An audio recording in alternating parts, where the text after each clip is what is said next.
but the list is so critically important. I mean, they say data is the new gold, right? If you think about it, the list is the most important part. I've heard up to 50% of all marketing just comes down to your list. So you have to start with a good list.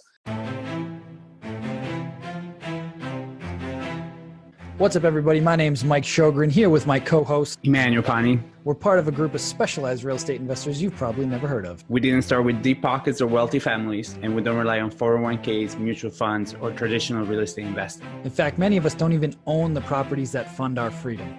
If you ask the money experts out there, they'd say what we do is impossible, yet it's happening every single day. It's happening through a new niche called short-term rentals. We are Short-Term Rental Nation, and these are our secrets. All right. What's going on, STR Nation? Welcome back to another episode of the Short-Term Rental Secrets podcast. I am your host, Mike Sjogren, here with my brother from another mother, Mr. Emmanuel Pani. What's up, E? My brother. So good to see you. Has been a minute. What you been up to, man? Whole bunch of stuff, man. I know you were golfing the other day. So I mean, yeah, no, that was good. I got out golfing. Nice. I'm a little more casual today because I was working on some other like back end stuff. So yeah, we can never match. It's like when you're casual, I'm not, and when you are, I'm not. It's just I've got the joggers on today, just getting stuff done and staying cozy in the office. But that's nice.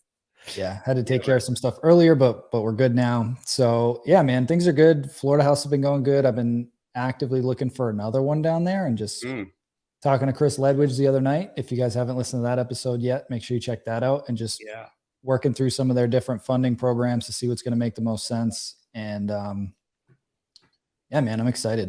And then we got the event coming up in like a month from tomorrow, which is crazy. And and my little guy turns 6 tomorrow. So we've got a big day tomorrow for the weekend. Yeah. Oh, it's amazing, man. Yeah, I'm super excited. It's crazy to think that the event is right around the corner. So I'm super excited. I hope that all of our people are being able to get their tickets. I know a lot of people, I've been talking to a lot of people. A lot of people are excited also to hang out in Nashville after the fact and go to the CMAs. Yeah. So it just looks like it's going to be just a great week all around. But I am super excited for our guest today. And I have already my notebook ready because I feel like it's going to be an episode that's going to be quite packed with info, especially for our listeners that are more on the growth mindset of like really growing a property management company, really growing like a large portfolio. I think this episode is going to be absolutely packed with goodies. So I'm super excited. We had this guest on as a speaker for our mastermind group, maybe 3 weeks ago, something like that. And it was the amount of DMs and messages I got from our members were like, dude, that was unbelievable. And I know a lot of them reached out to him. So without further ado, today we've got on the show Mr. Brooke Pfautz from Vintory.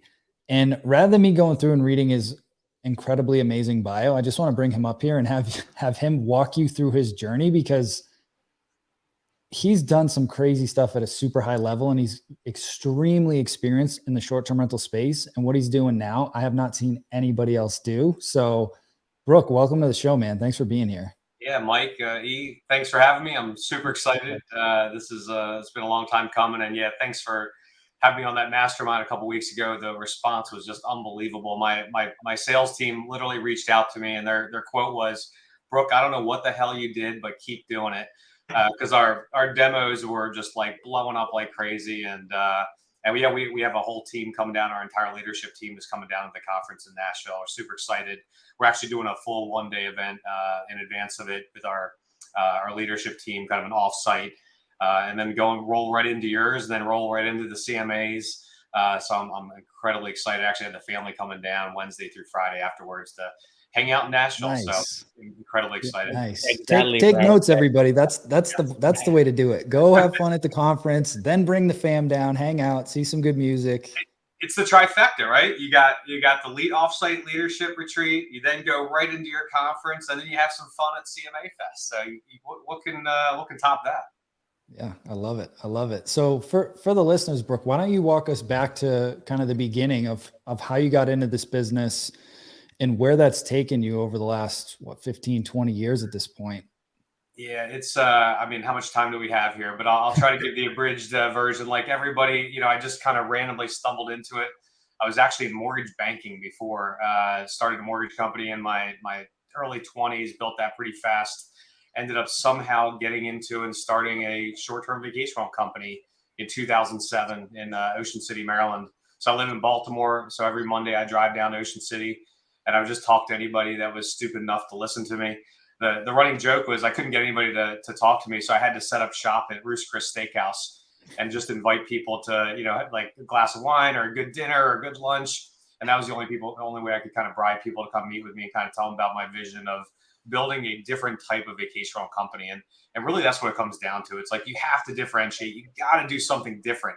If you're doing exactly what everybody else is doing, it's not going to work. So we tried to build something that was very unique, something that wasn't done at the time.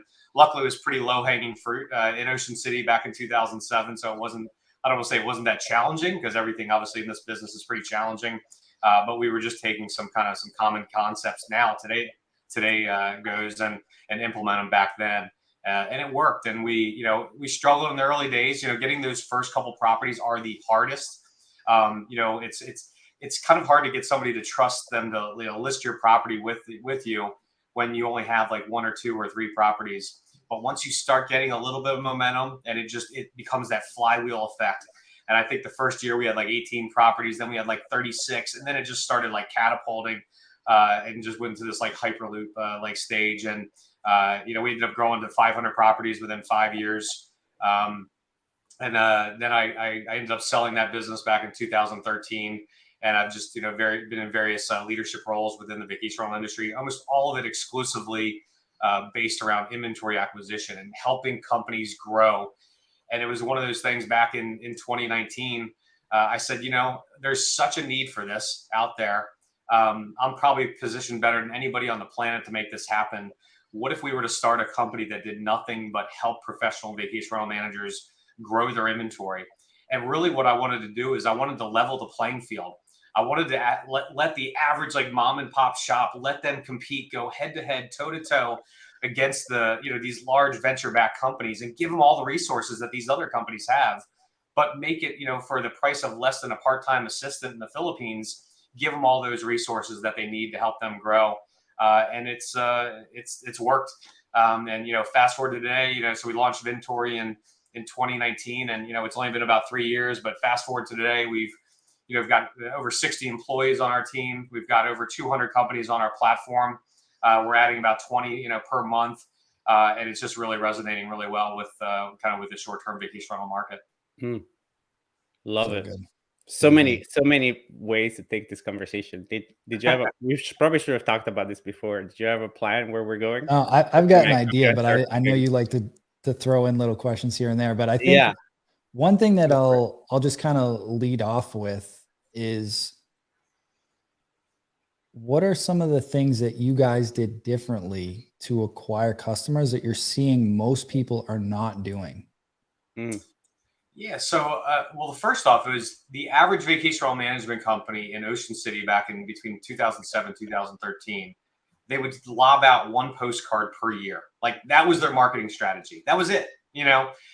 So what I did is, like, I came from the mortgage background. We were investing heavily in marketing, and I took that same kind of marketing concept and took it into the short-term vacation rental industry, and it worked. We did it in what we called like an omni-channel approach. So rather than just lobbing out 1 postcard a year, we were hitting every single week with postcards, and we were trying new and unique things. Give you an example, like one of the best returns or response rates of the direct mail we were doing was handwritten letters. So we actually found this company that does these. They have these robots, and they literally hold a real pen and they write a handwritten letter. That stupid little handwritten letter gets like a 5 to a 10x the response rate as a traditional just a postcard. And then what we were doing is, with some of the postcards we were sending out, we weren't just sending random plain postcards. We actually would. So check this out. So in the one community, there's so many different directions I can go here, but we had this one community we really wanted to target. It was called Sunset Island, and the properties rented really, really well. They had a high ADR. They were relatively new, so it was high guest satisfaction. They always booked first. It was just a great community to own. So we established that as one of the key markets the key communities we wanted to target. So I actually hired a photographer to go literally door by door and take a picture of every single house. It was a series of single family houses, townhouses, and then condo buildings. So he took a picture of every single family, every single townhouse, and then just the general condo buildings. And we're able to do what's called digital dynamic printing. So when we sent the postcards out, it was actually a postcard. It was a picture of their house, their property. And we actually got people that would call and complain and yell at us. They're like, how dare you use my house in your marketing, thinking we use their picture for every single, mailer that we're doing. We're like, ma'am, we send that specifically to you. And we have a way to do, kind of said that digital dynamic printing where I was able to merge in their actually house. But doing these kind of things, that just on the direct mail side, things that were a little bit unique, and again, constantly doing it. But then, I mean, we can go into all the different channels as it gets into with omni-channel. It comes down to email and managing all the pay-per-click campaigns. And nowadays we're doing what's called list-based retargeting, where you're actually able to serve up digital ads to your targets, directly to your targets on their social feeds, not, lookalike audiences, not triangulating it, but actually targeting and serving it up right on their feed. And then also nowadays, we're even doing something called IP targeting, where we're serving up ads as they surf the web. It could be Weather Channel, CNN, local news sites. We can serve up those ads directly on their computers. And we combine this when at the same time we're doing direct mail. And what ends up happening is you get a boost effect. So you end up sending, you'll do this ad, you'll serve it up to them, and then you hit them, follow up with a direct mail piece, and you have that boost effect. It's pretty amazing. What does the parameter for the list looks like? So like, who are you guys hitting, or are you just hitting anybody? That's a great point. So let's talk about it the way we do it here currently at Vintory, because we've refined this process over the years, and it's obviously it's gotten better and better and better. So the first thing we do when we meet with a new partner is we want to understand who their ICP is, their ideal customer profile. And when we find out who that is, we actually go in, get a map, and we actually do a polygon around specifically where they want to go. We filter it down by bedrooms. We filter it down by house value. We filter it down by amenities like a pool and things like that. And then what we'll actually do is we'll segment those lists.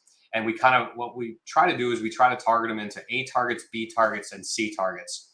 So your A targets are ones you want to hit on a monthly basis.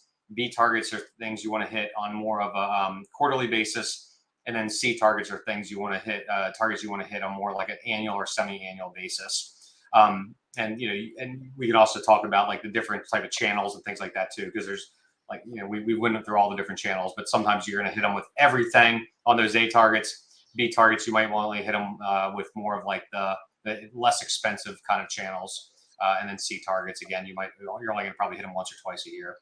But the list is so critically important. I mean, they say data is the new gold, right? If you think about it, the list is the most important part. I've heard up to 50% of all marketing just comes down to your list. So you have to start with a good list.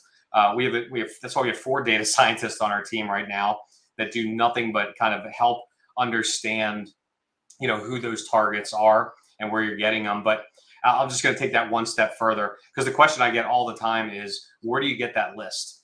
And there's a whole series of different places. The first place to always start is public records. Very often it's affiliated with the MLS services. This is going to be the first place to go because it's usually most up to date and it's free.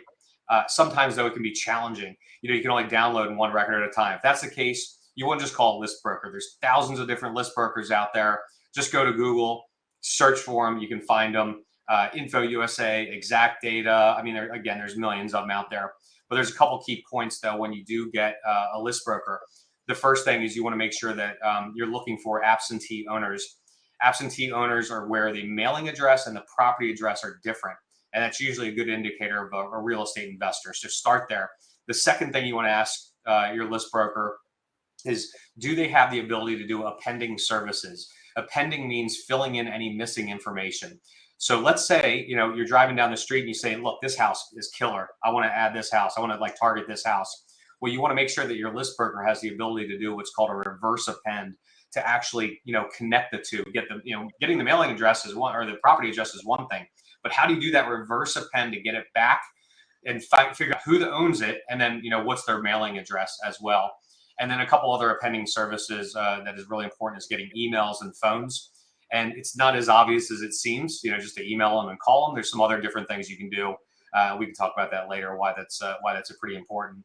The next list, and I can go on and on and on, so stop me if I'm just rambling, but the next list that's really important is vacation rental permits.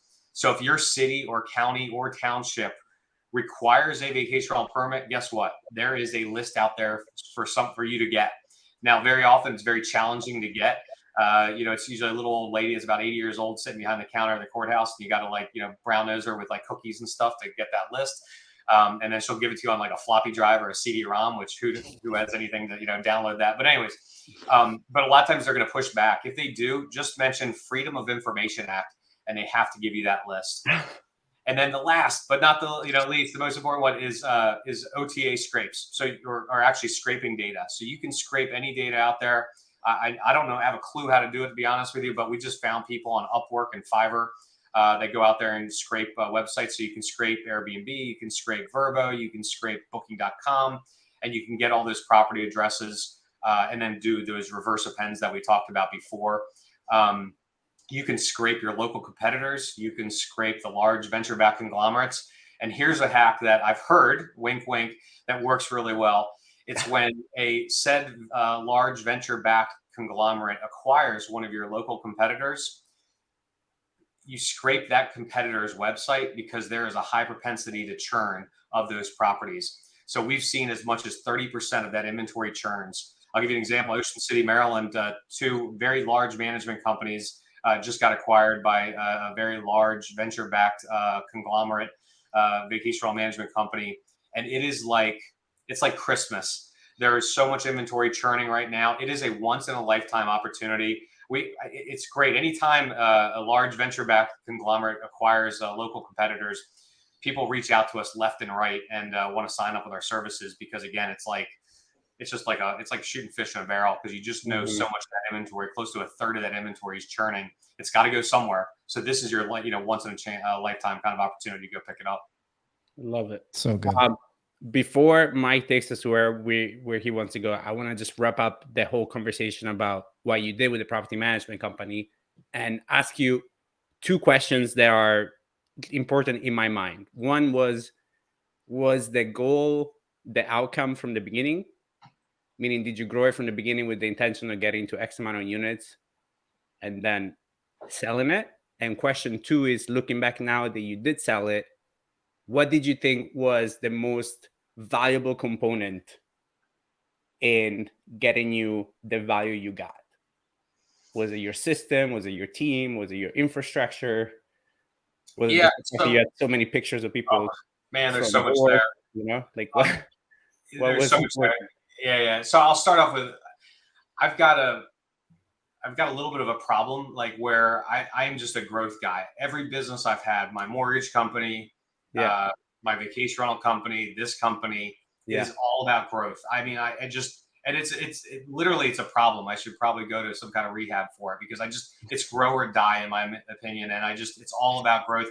I am not here to build a small little lifestyle business. You know what I mean? And I'm not taking anything away from people that do that, because I have a lot of friends that have incredible lifestyle businesses where they're working 10 hours a week and they're making, close to $1 million a year. And look, that's a great lifestyle. That's just it's not my DNA. It's not who I am. So when I started Vantage from the beginning, the goal was to grow it and grow it as fast as possible. And I've said this before, I think had I had a really good COO at Vantage, I have no doubt in my mind we would be where Vacasa is right now. And I didn't have that good operator. I'm a growth guy. We do this thing called culture index. Yeah, exactly. But we do this thing called culture index, where it's psychometric personality assessments for your team. And I am what's called a daredevil. I am all gas pedal and no brake pedal. I am, let's go for it, But sometimes you need you always need the brake pedal. You always need the systems person. You always need the integrator, the person that's building the SOPs and the processes. And had I had that advantage, I have no doubt in my mind we would be the one going public right now, but I didn't have it. And I was working 80 hours a week, and I was doing what I was not naturally meant to do. I was the one that was doing some of these systems and processes, and I'm not good at that. I know that. But the good news is, though, I've learned after, this is my fourth startup, you need that balance and you need that complementary skill set. And my COO right now, he's my business partner, Randy Bonds, incredible person. He is that integrator person. If you follow EOS, he's my COO, and he builds all those systems and processes. So he's cleaning up my messes and my mistakes. But you need that balance. And man, I could do an entire hour just on talking about complementary skill sets with the team. And to me, what's really incredible and I think there is two different kind of visionaries, right? There's a visionary that thinks he's God, and then there's a visionary that like understand that like I am only as capable as the support that I have underneath me. Yeah. And if you're that kind of visionary, which I think in reality is the real, because like this, the God guy can maybe make it sometimes, but then if the team starts breaking apart or a key player leaves, then the whole company suffers, right? Whereas this guy, to me, the humble, let's call him the humble visionary that can appreciate it. But when you start looking at the roles of your team and you start looking at your implementer, and I see this with my wife, she's my implementer, right? Mm-hmm. You really realize the level of work that they do. Because really, like a good implementer in creating and building your business, there is a humongous amount of work that goes into it. And at the end of the day, as a visionary, just like you, I'd like to see myself as you're saying this. We can sell ice to an Eskimo, but then if there's nobody else behind us, what are you going to do? Oh, yeah. Right. And it's really understanding the huge value in the longevity of the business in having the super strong core rock as an implementer that's in alignment and it's good and is appreciated also because they do a lot of work. Yeah. 100% agree. So there's a lot of things I'd like to talk about, but I want to keep us on some sort of a track. So when you were talking to the mastermind a couple weeks ago, you threw out some interesting stats on some studies that you guys did on some pretty basic things, basically shopping vacation rental management companies. And I was pretty shocked at some of those stats. So if you want to share some of those, I don't know if you've got them ready. I'm putting you on the spot, but I was shocked because a lot of it's pretty basic stuff. So if you don't have these fundamentals, don't worry about the other fancy stuff yet. Like do this first. It comes down, what do they call it? Blocking and tackling, right? It just comes back to the fundamentals. So very often, our partners come to us and they say, I want the pretty landing page. I want the pretty postcards and, help me build the pretty brochures. And I want to, market like crazy. But a lot of times it just comes down to those fundamentals. So we actually secret shopped 100 vacation rental management companies. We inquired about property management services exclusively. When we called, this was unbelievable. They only picked up the phone 34% of the time. So that means 2/3 of the time, they never even picked up the phone call. Now, most people don't leave messages. They just go to the next company. So right there, boom, you're 2/3 of the time, you're dead. You're not going to get that deal. But when we even left a message, they only called us back 57% of the time. So that means the vast majority, by a long shot, are not getting in touch with them. And here's the irony. When we called these, everyone always gives these large venture-backed conglomerates a hard time, the Picassos, the Turnkeys, the Evolves, whatever. But when we called them and secret shopped them, guess what? Every single time they picked up, they had 100% connectivity rate. Mm-hmm. They're not better. They just answered the damn phone. They just show up. Yeah. That's half the battle, right? I mean, so, it reminds me of that quote from Woody Allen. 80% of success is just showing up, answer the damn phone, There's a great, if anybody follow Mark Roberge, he was the former CMO at HubSpot. He was employee number 3, I think there. He's actually now a Harvard professor in sales and runs a VC firm in Boston. But think about it. He was a CMO at HubSpot. He's got more data on this than anybody else. He said, if you connect with a lead immediately or call them back within 2 minutes, you are 10 times more likely to close it than waiting just an hour. And you're 10,000 times more likely to close it versus waiting 1 day. Like, that's unbelievable. So again, you can do all these other fancy things, but it just comes down to the fundamentals. So if you can't consistently answer the phone and secret shop if you have a staff that does it, secret shop them, various times in the day, do it different times throughout the week. And if they're not consistently picking it up, hire an outsourced firm that can do it. There's tons of, there's a great company called Extend Team that does reservations and does guest services and anything you need them to do, really. Based out of the Philippines, are very, very inexpensive. They only deal with the hospitality industry. Hire that person. If you get one extra deal per year, they will pay for themselves easily, like 10x. What was the name of that company that you just said?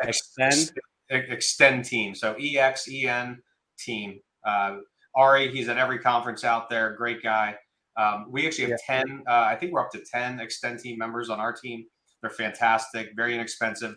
I would put them, and don't think of them any differently just because they're in the Philippines. I treat them like they are every other employee. They are just as good, just as smart as our regular team members here in the U.S. Fantastic for a fraction of the price. I'll give a quick tangible example of like the importance of picking up the phone, just because I'm going through this right now. Totally unrelated industry. I'm looking for fun car for the summer, and I know like the exact car, like the specs, everything that I want. And I've been shopping for this for like a month, and I know the price points of everything. And then I've been searching. I've been keeping this eye on one of them, and I've just been watching the price go down. I'm like, something's got to be wrong with this car, but whatever. So I try and call the dealership. Nobody calls me back. I call a second time. Nobody calls me back. I called them like 5 times, and I finally got them on the phone. And then I had somebody go and do like an inspection on the car. Nothing is wrong with this car. But the reason it's been sitting for so long is because they're making it so hard to buy the car. So like, I was just like blown away. I'm like, they lost close to $10,000 on what this thing should be at just because they made it so hard to buy the car. I was just like, this is unbelievable. Yeah. So, it's the same thing as you're on that, as the same thing that is happening with houses that are not selling in our market. It's the same thing. Is agents that just decided they have to play the hard game and they don't know how to do it. And so people are just not making offer. And what's funny is like, Brooke, like what you said, it's so true for so many industry, right? So I think people listen to it and it's like, yeah, that makes sense. But it's funny to me that in property management, that's what I used to tell Mike. I'm like, I feel like if we answer the phone, we're better than most people out there. And it's crazy to me that after all these years and the research you've done, that is still the easiest way to do this, is just answer the phone. Yeah. Basics. Blocking and tackling, right? Crazy. So after we get people to answer the phone, Brooke, what are some of the other things, like from a simple like landing page as an example, right? Like a lot of people, they ask me like, who should I have build my website? Like they think they need this big fancy website with, a huge team on it and all these things. In your experience, like what is really essential from a lead generation standpoint to growing your inventory? What's essential for like your website or your landing page? Yeah, that's a great question. And that's probably, you set me up perfectly. I always say the lowest hanging fruit out there is update your landing page. Most vacation rental managers have a website. If you don't, build one, right? Or at least just get a landing page. But you have all this organic traffic already coming to your website. Build a really solid landing page. And the first thing we talk about is very often when we go and try to find, to inquire about property management services. So whenever we get a lead, our sales team will always go and look at their website. And the first thing they'll do is try to like, how do I inquire about getting, learn more about your property management services? And the hardest thing is very often, like to get more information about their services, it's so challenging. They're adding friction in the buying process. And I think it's important a little bit here to talk about the value of inventory, but we'll skip that for now. So, it's buried under like a menu structure. Yes, you know how to get there because you've been there, 1,000 times, but just bring in your neighbor, or bring in a friend at some point and say, hey, do me a favor. If you went to our website, how would you find out about our property management services, about managing their home, and see how difficult and challenging it is? So one of our best practices that we recommend is build a call to action on their homepage, upper right-hand corner, contrasting color, get a button up there that says like, learn more about our management services, or join owner services here, like something that kind of calls out and makes it very, very clear, like this is how you get more information about managing their home. So that's the first thing. And then once you kind of get them to that landing page, I mean, there's a whole series of things. If you want to, I actually have a infographic that we built, and I can send it to you all. We can put it in the show notes, or you can just email me at Brooke, BROOKE @Vintory.com, and I'll send it to you. It's an infographic. It's the essential elements that make a great landing page. And it follows, these 7 key things that need to be on every single landing page.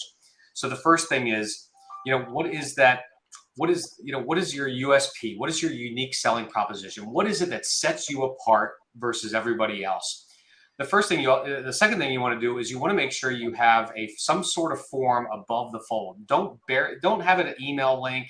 Don't have it buried at the bottom of the page. At the top of the page, have a form that has a quick, just a few pieces of information for them to enter in to get more information. It can be just, and studies have shown the more questions you ask, the lower the response rate is. So you only want to get the bare necessities of what you need to actually get to reach them back and talk to them. You want that clear call to action, some sort of button that actually has them inquire. Rather than saying like more information, do something like, learn how much your property will earn, or get some kind of information that will kind of give them a more, entices them a little bit more to kind of click on it. There's a whole different series of things. You want features and benefits. Features and benefits are, what sets your company apart? What are some of the things, it could be trust-based accounting. If very often, many vacation rental management companies do trust-based accounting, but they don't highlight it. They don't talk about why it's important. If you have an in-house revenue management company, or you're using or if you're using revenue management software tools, highlight that. What are the things that set you apart? Social proof is another one. And again, this is all listed on that infographic if you email me, or we'll put it in the show notes. Social proof. So social proof is, references and quotes from people that are already in your management services. These things are super important in helping reduce friction in the buying process, and just gets people to kind of get a little bit of that trust. Speaking of trust, there's a big one here, and most people do this, and you just kind of instinctually, but it's called trust icons. Trust icons can be something like, if you're an Airbnb superhost, put it on there, highlight it, let them know why that's important. If you're a Verbo Premier Partner, put that on there as well. If you're listed with the Better Business Bureau, I don't know a lot of people that are doing that much anymore, but if you are, highlight it, especially if you have obviously like an A+ rating. If you're listed with the local Chamber of Commerce, you're on the VRMA, something like that, you want to build in these trust icons. Again, these are it's almost like a form of social proof. Then you have compelling offers.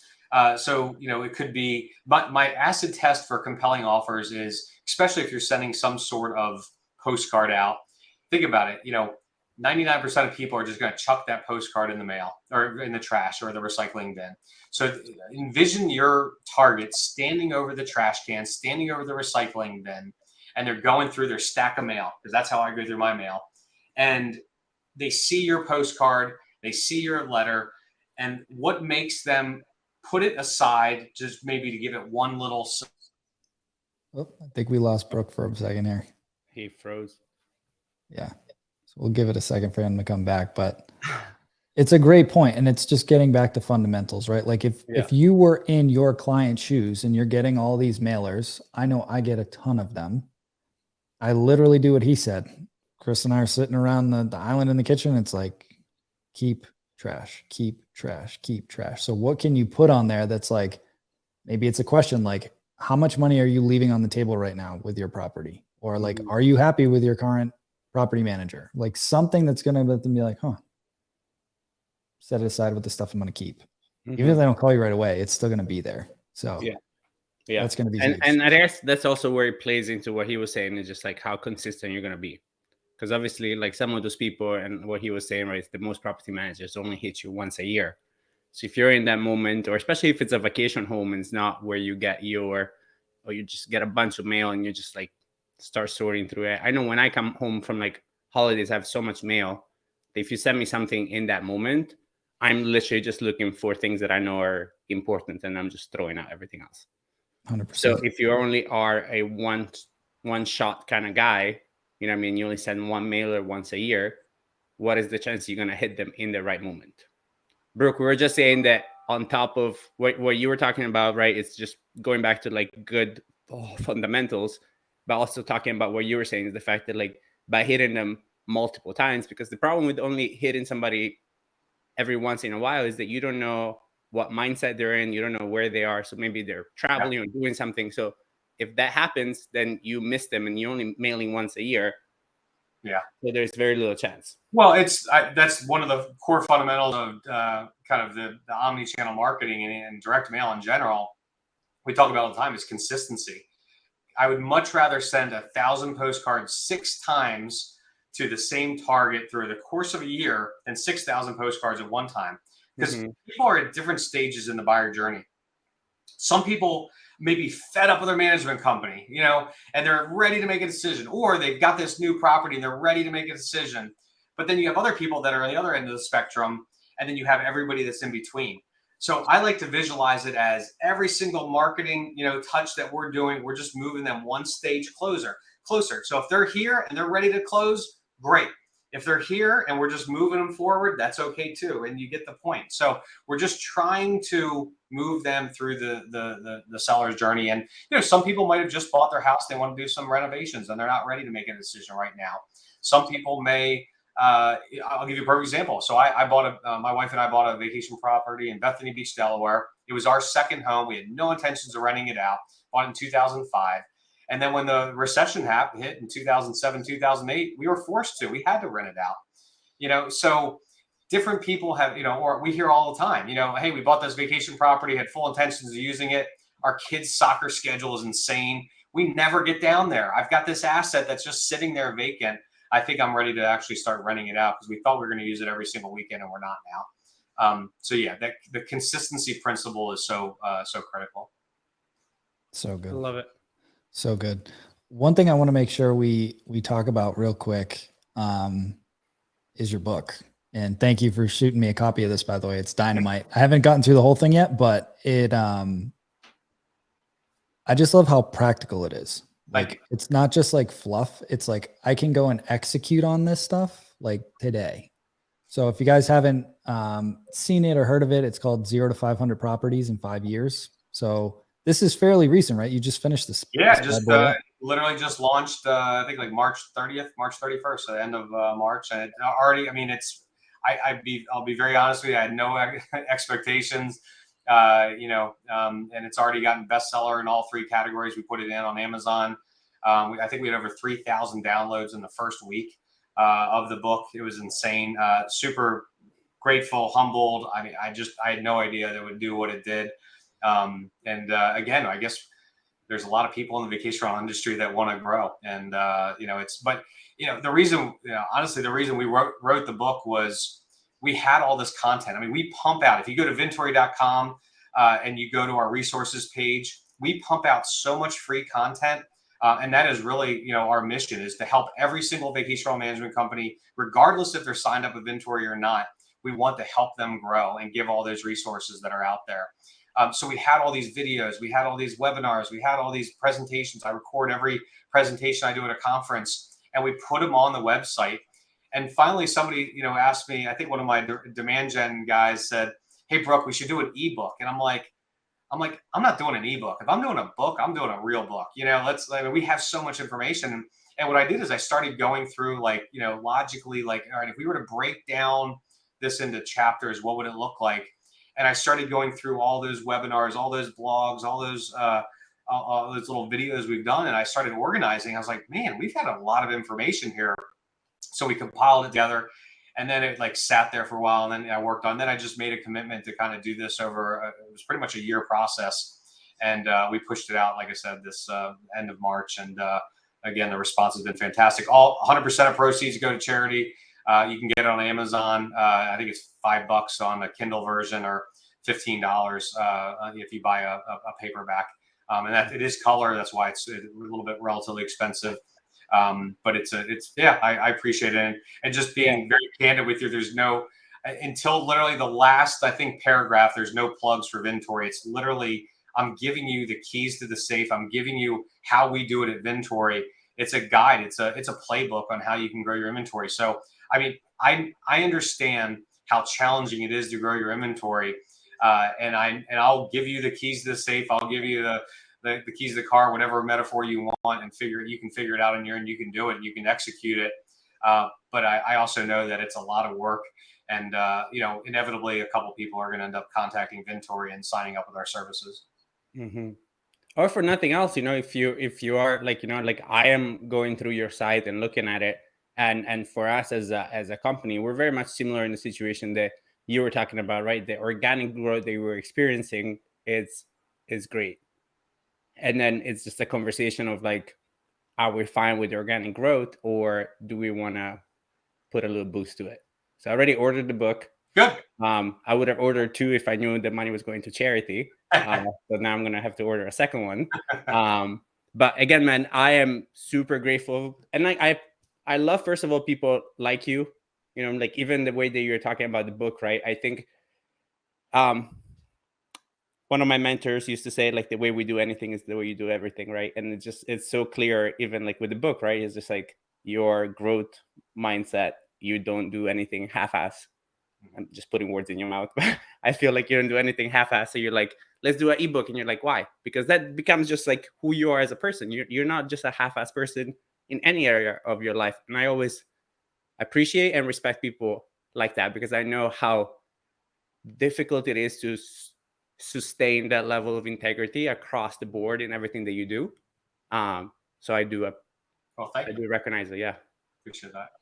And before we get into the last question, Brooke, why don't we talk a little bit about like Vintory and what you guys do and like the different services you guys offer, just to give everybody context. And I've got the URL down the bottom scrolling if you guys are watching this on YouTube or in the Facebook group. But it's just Vintory, Vintory.com. They've got a ton of free content, and you can check out a demo for all the different stuff. But I'd love to hear you kind of walk through that real quick. Yeah. So Vintory, it's a sales and marketing platform that helps professional vacation rental managers grow their inventory. So we're not doing anything with guest marketing. We're not doing anything with OTAs. We're not doing anything with operations. Our niche is inventory acquisition. That's it. We stay in your lane. There's a quote, inch wide, mile deep. And that's kind of where we want to be. We want to be the best on the planet at inventory acquisition. So it's a component of, it's like really 3 different parts. The first is data. We talked about how critically important data is. So we have 4 data scientists on our team that help compile that. Our goal is to build the largest database of vacation rental homeowners on the planet. So that's like step 1. Step 2 is we're a full marketing agency, both traditional. So we've got multiple graphic designers on our team. We've got copywriters on our team. We have all these people out there that are helping you do this, digital marketing reps that are helping with that marketing side of it. Whether it be direct mail, whether it be email, whether it be digital marketing, managing Google or social and everything else, that's kind of the second piece. And the last is really the software. So we've built from the ground up a CRM and marketing automation from the ground up specifically for helping our partners grow their inventory. So it is a CRM, and yes, anybody can go out there and get Salesforce or HubSpot or Zoho, but this is built from the beginning to be just get more owners into your rental program. So all the templates, all those things are built into it, all those sequences. It does really cool things. As soon as somebody fills out a form on your website, it actually will do a hot call transfer, call you or call your business development rep and do a hot call transfer. So that person's still on your website and it's already connected you to. And because again, why? We talked about earlier, speed and responsiveness matters. We know that's one of the number 1 things. It'll automatically send them a text message, and give them a calendar link to schedule an appointment if you can't get a hold of them. It does voicemail drops and really a lot of cool different things. We have a direct integration with DocuSign where all you have to do is just drag and drop from one stage to the next. So let's say you're in negotiations, you drag it to send contract stage, boom, it automatically, we load your contract into our software.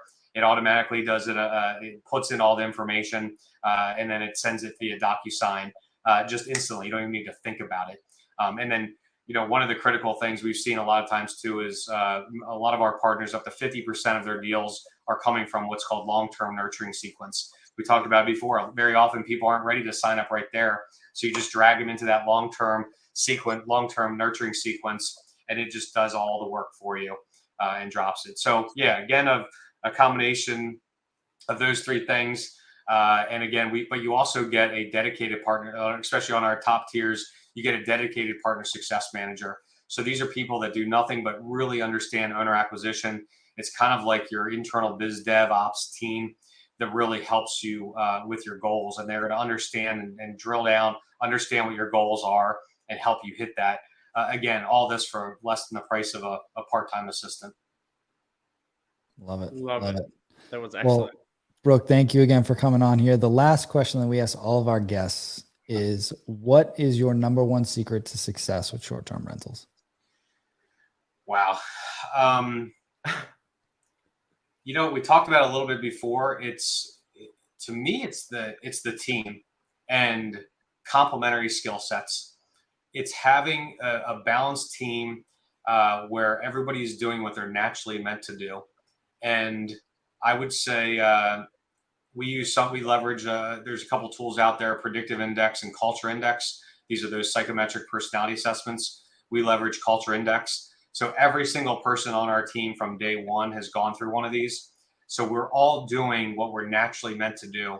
And when you have that, when you're doing what you're naturally meant to do, magic happens. Love it. Love it. I'll touch on one quick thing before we wrap up. And I'm probably going to be talking about this at the conference, is if you want true financial freedom, not just the money from the business, which is obviously great, but if you want true time freedom, then you have got to build the right team. Because as you continue to scale, all the automation, all the tools and stuff, that's great. But eventually, a lot more is going to keep ending up on your plate, because it's just this compounding effect as your business grows. So if you don't have the right people in the right seats, you will always be a technician in your business, instead of having that true freedom that most people that are getting into this business are really going after. So really focus on building those teams, those SOPs, growing your inventory. It's all a package. It's all this, all of it is just as critical as the other piece of it. So just wanted to get that plugged in there, because I love that you touched on that at the end. I know this was like heavy on like the marketing and the growth stuff, but if you don't have that back end team, like you and E were talking about earlier, none of this other stuff is going to matter for very long. So Brooke, thanks you again so much for being on here, man. Looking forward to seeing you in Nashville. Yeah. And we'll talk to you soon. Sounds good. Thanks, guys. All right. Take care, everybody. Thank you. Hey, STR Nation, if you enjoyed this episode, please make sure to hit that subscribe button and leave us a review. And in the comments, let us know what topics you want us to cover on upcoming episodes, and we'll make sure to get that in the books for you. And if you really want to learn how to launch, automate, and scale your short-term rental business, if you want to go deeper, then check out our free masterclass at strsecrets.com.